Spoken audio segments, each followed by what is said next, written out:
dear students, welcome to my classroom of modern Chinese history.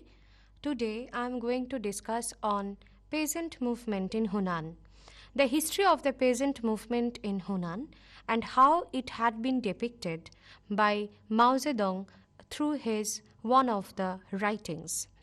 If we would like to know about the movement, then it's important for us to get an idea about the writings of Mao Zedong. Mao Zedong, through this particular writing, which was in a form of a report, he tried to show how the peasants they revolted against the ancient regime and also against the selfish mentality of the nationalist party leaders, and how they were inspired or influenced by the communist ideals to fight against all these vices which were very much political, economic and social. They were downtrodden, they were marginalized, and also they were not in a position to have a life which is having a minimum comfort in regard of economic existence. So their revolt was definitely one of the benchmarks in the history of modern China, which also helped us to indicate or situate the role of the communists behind the making of the mass more disciplined and more dedicated towards the cause of the revolution. I would like to begin with the title of my lecture today. That is, basically I am giving emphasis on the report on an investigation of the peasant movement in Hunan by Mao Zedong. Report on an investigation of the peasant movement in Hunan, or inquiry into the peasant movement of Hunan of March 1927, often called the Hunan Report, is one of Mao Zedong's most famous and influential essays. The report is based on a several-month visit to his home countryside around Changsha, capital of Hunan, in early 1927. The report tells us the violence that had broken out spontaneously in the wake of the northern expedition, makes a class analysis of the struggle, and enthusiastically reports the 14 great achievements of the peasant associations. So the peasants here were very much idealized with the doctrines of communism, and they were trying to help the communists to get a hold over the politics of China. And here the expedition which was mentioned, that is how the communists they were trying to spread all over China, where the working class people and the peasants helped them to a great extent. At a time when the strategy of the Chinese Communist Party was based on urban workers, Mao advocated a revolution based on the peasantry, especially poor peasants. He emphasized that violent and ritualistic struggle was the most effective method of striking against class enemies. The Hunan report's emphasis on the peasantry, including their violent struggle against the landlord class, gradually became the dominant strategy in the Communist Party's land reform on its road to victory in 1949. So the method which was adopted by the peasants was violent, and it was vehemently supported by the communists, especially Mao Zedong. He thought perhaps this is the only option which the poor peasants have, so that they would be able to get their independence from the clutches of the miseries which they are suffering through the ages. the rhetoric of the Hunan report was taken up by radicals in the Chinese Cultural Revolution and by radical groups around the world, such as the Naxalites in India and the Shining Path in Peru, to follow Mao's example to surround the cities from the countryside by building power in the villages with violence. So here we find the involvement of the mass or the marginalized people of the rural areas, and how they, through their enthusiastic zeal, they made the revolution possible. Perhaps it was a violent revolution, but it definitely had a significance which paved the way for further changes in the politics of China, finally, which led to the establishment of the hold of the Communist Party in China from 1949 onwards. And it is telling us how we can make politics more acceptable by the common people, and how we can make the involvement of the common people more visible in politics. And here I think Mao Zedong, he was perhaps right by addressing the achievement of the people who were illiterate villagers, but they helped the China to see the rise of prosperity or the rise of socialism with the help of the communists in future. Mao left his home village in Hunan to graduate from Hunan Normal University, then become a teacher and labor organizer after joining the Communist Party. He was impressed by the Guangdong communist leader Peng Pai, a radical intellectual who would organize the peasants of his home districts into Halfyong Soviet, which redistributed land and promoted social change. When the communists joined the nationalists in the First United Front, Peng headed the Peasant Movement Training Institute, of which Mao became co-leader. Now I have one quiz for you. Here we are discussing about the peasant movement of which part of China or which province of China. The options are number 1 Peking, number 2 Nanking, number 3 Shanghai, and number 4 Hunan. The right answer is, here we are discussing the peasant movement in Hunan. The nationalists with communist and Soviet support launched the Northern Expedition in 1925 to unite the country and oust the imperialists, setting off mass demonstrations in the cities and uprisings of peasant associations in the countryside. Communists went out to peasant organizations in advance of the army to assist the peasants in opposing the warlords and their landlord allies. Weakened by the peasants and communists, the warlords and their social base were more easily defeated by the soldiers of the Northern Expedition. This combined peasant organization and military force was the high water mark of nationalist and communist cooperation. So, not only the communists, they inspired or influenced the people for Northern Expedition against the ancient regime. The nationalists were also there. So it was a movement, or it was an expedition which was collaborative in its nature.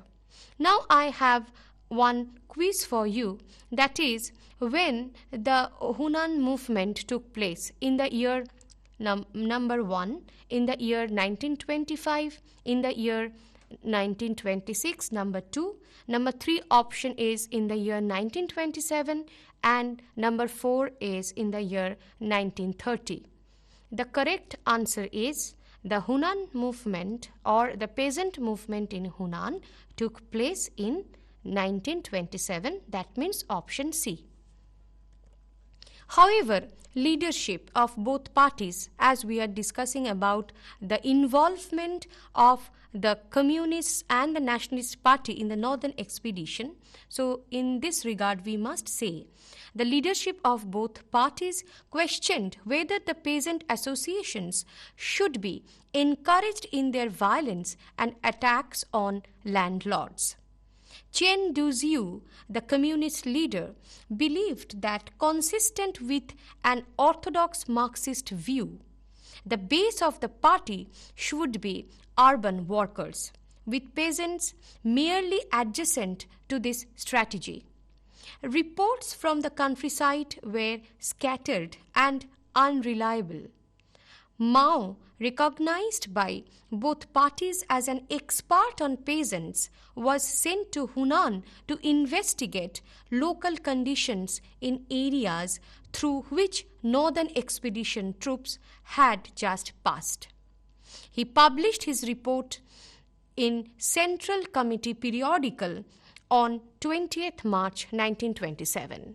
So the communists, they were skeptical about the intention of the peasants. They were not that much sure like whether their involvement could be as much as useful like the working class people who were basically urban crowd or who were basically a part of the urban population. So the movement which was going on at that time in Hunan was definitely violent, and whether they would like to go for, I'm talking about the party leaders from both the parties like KMT or the Nationalist and the Communist Party, whether they would like to have a strategy which is based on violence, that has to be decided, and to decide that they thought Mao Zedong would be an ideal person to help them. So Mao went to that place and the adjacent areas and he surveyed, and then he wrote his famous report on Hunan Peasant Movement. So both the parties, they were trying to influence the peasant associations at the time who were fighting against the warlords or the feudal lords or against the ancient regime. And they were basically trying to influence the others as well in Hunan province. In this report, Mao Zedong details the actions and achievements of the Chinese peasants in Hunan in an attempt to sway his fellow revolutionaries' opinions on the capabilities of peasantry to communist revolution in China. That means he was trying to show that the peasants, they had enough potential for bringing revolution in China. This article was written as a reply to the criticisms both inside and outside the party then being leveled at the Chinese peasantry. Mao had spent 32 days in Hunan province making an investigation and wrote this report in order to answer to the criticisms of the leadership of the CCP towards the peasantry. Throughout the report, advocated a then heretical strategy of mobilizing poor peasants to carry out struggle.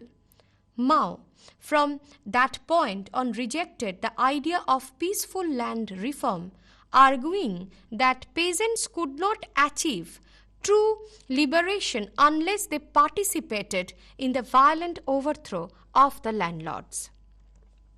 The report is divided into 8 chapters, and those chapters are as follows: the importance of the peasant problem, get organized, down with the local tyrants and evil gentry, all power to the peasant associations, it's terrible or it's fine, the question of going too far, the movement of the riffraff, vanguards of the revolution.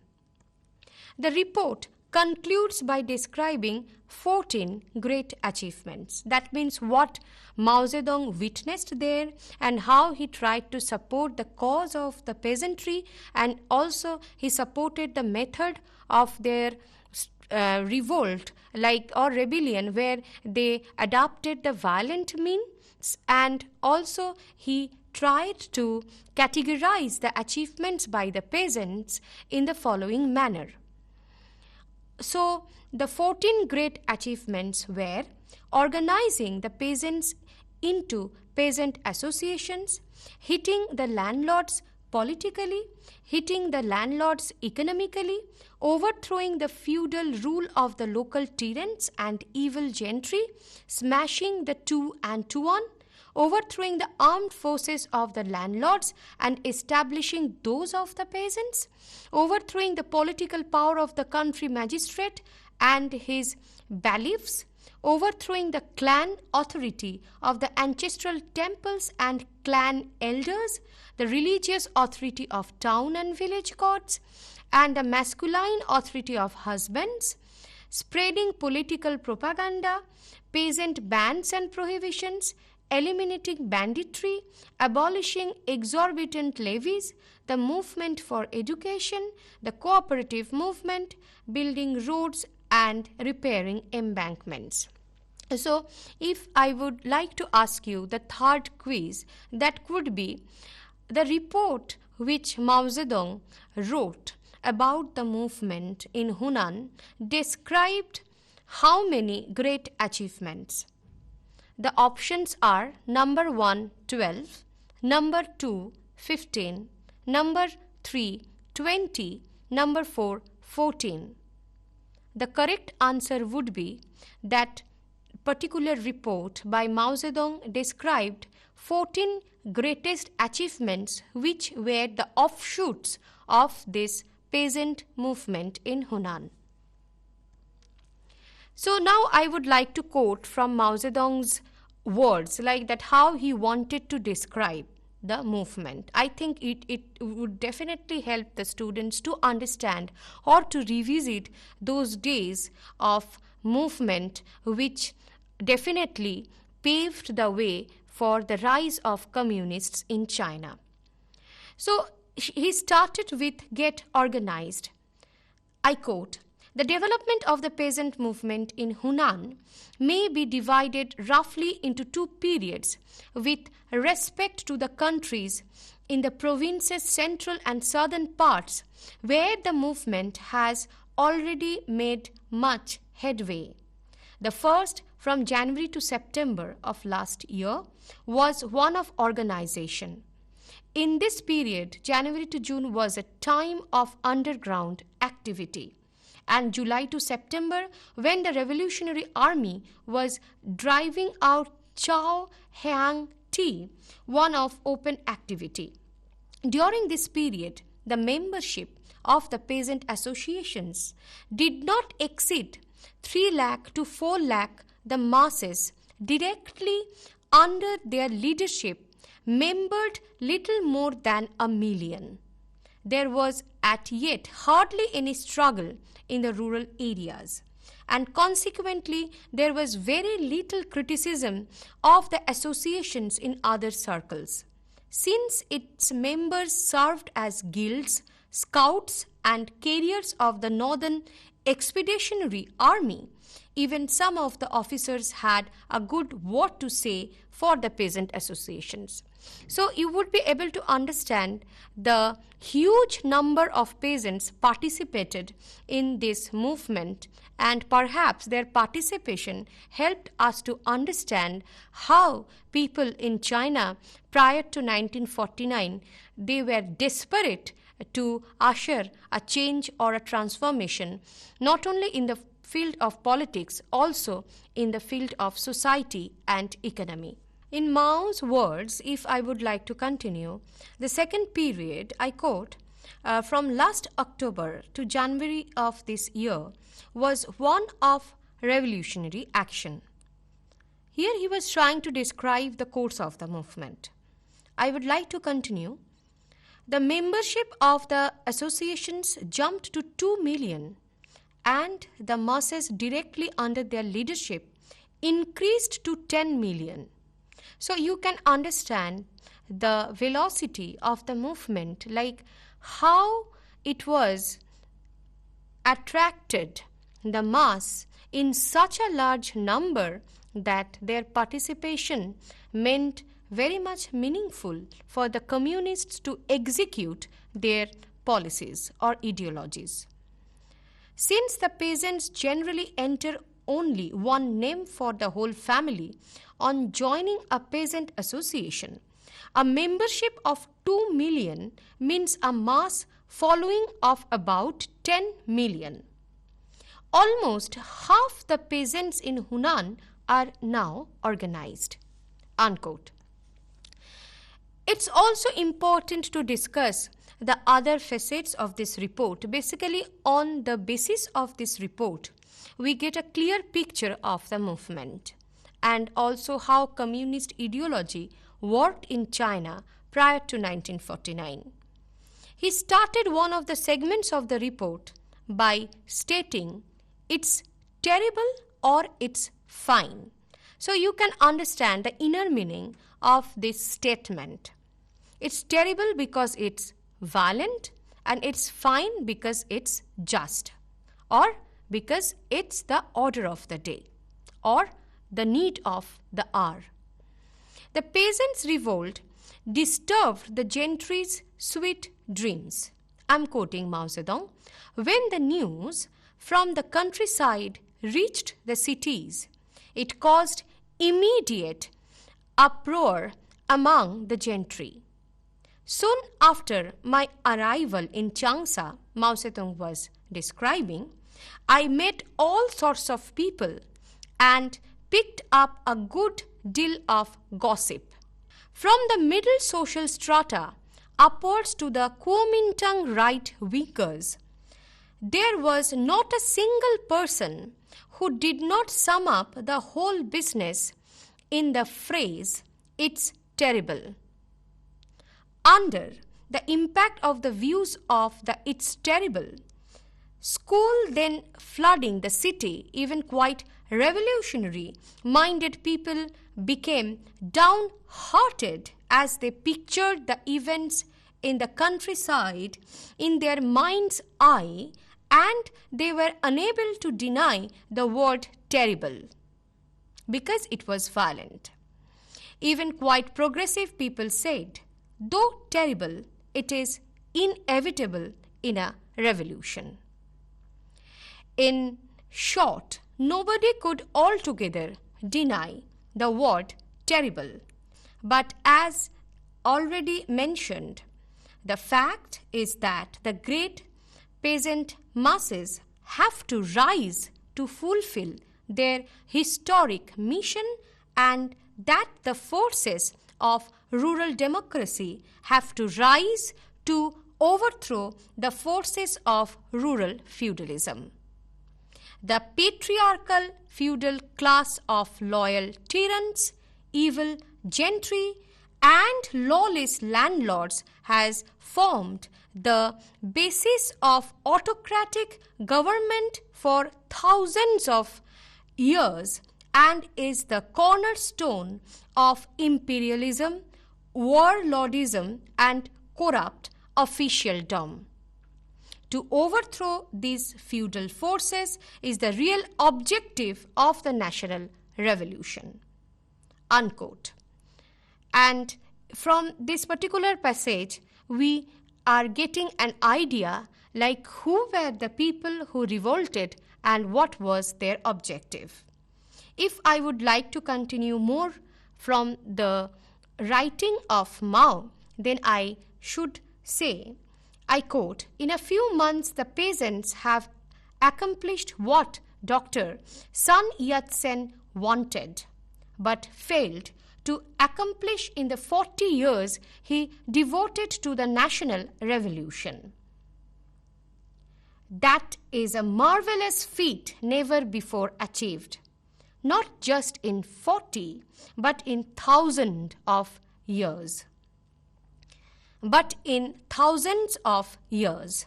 It's fine, it's not terrible at all. It is anything but terrible." Unquote. So I found this passage is very much heart-warming and also thought-provoking, and it also having the essence of how communism worked in China and how Mao Zedong he propagated revolution or he preached for revolution. I would like to continue with his ideals about the Hunan peasant movement, where he also tried to give more illustrations of his statement on it's terrible or it's fine.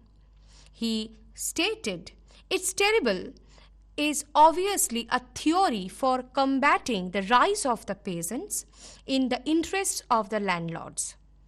It is obviously a theory of the landlord class for preserving the old order of feudalism and obstructing the establishment of the new order of democracy. So he wanted to theorize the principles of the revolution in the light of the statement it's terrible or it's fine. It's obviously a counter-revolutionary theory. No revolutionary comrade should echo this nonsense. If your revolutionary viewpoint is firmly established and if you have been to the villages and looked around, you will undoubtedly feel thrilled as never before. So he was trying to say it's not terrible, rather it's fine, because it shows the involvement of the people to bring out justice or to fight for justice. And the revolutionary leaders should accept this point that what is violent, it's not always terrible, rather it's needed to bring changes or transformations in the society. I would like to continue. Countless thousands of the enslaved, the peasants, are striking down the enemies who battened on their flesh. What the peasants are doing is absolutely right. What they are doing, it's fine. It's fine. Unquote. So what is terrible? Perhaps it's terrible for the people who are bourgeois, but it's absolutely fine for the leaders who are dreaming for revolutions or to bring changes in the society in a positive manner.